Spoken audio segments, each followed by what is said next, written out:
Associated Press White House reporter Zeke Miller is there traveling with the president and joins me now. So, Zeke, what came out of the president's meeting with French President Emmanuel Macron? Is the relationship souring even more?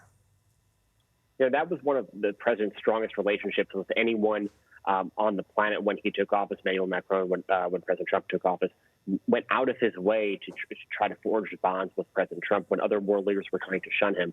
And certainly among the European leaders, he was first among them in terms of allies with President Trump. And here today, we saw a very different Emmanuel Macron and also a very different Donald Trump when it comes to Emmanuel Macron. It was not about personalities at all.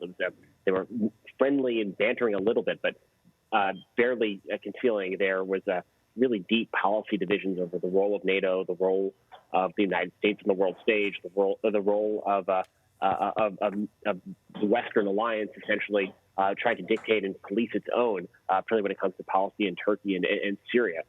So there was real friction there on a whole bunch of different fronts, and we have really never seen that spill to the surface quite this degree. And it was kind of striking to watch that in person. Well, let me ask you about another topic. The stock markets dropped after President Trump discussed the trade deal with China. Let's go ahead and listen to what he said. I have no deadline, no. In some ways, I think it's better to wait till after the election. You want to know the truth?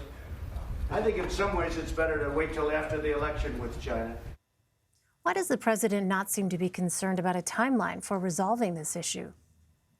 In part because we've seen a little bit of less interest from China in the last couple of weeks in the wake of the U.S. action condemning China's role in trying to put down the pro-democracy protests in Hong Kong. That has tempered Chinese interest in trying to reach a deal here. So he doesn't quite have the same counterpart that he had just a few weeks ago. What is notable here is that the president's timeline is whether he wants it done by the end of the year or after the election. He's gone back and forth several times with China in terms of who does what. We're saying that China wanted a deal by China was the one that wanted to wait until after the election, and now the president is saying he's the one who wants to wait. There's a little bit of, depending on who you ask, you get a very different story, and when you ask the president, you get a different story. But certainly the president was unconcerned. When I asked him a couple of hours later if he was concerned about the stock market drop, the Dow at one point dropping more than 450 points today, he said he was not concerned about the stock market. He claimed he doesn't look at the markets, though he's touted them in tweets. He was concerned about jobs. All right, Zeke Miller traveling with the president. Zeke, thank you very much. Thank you.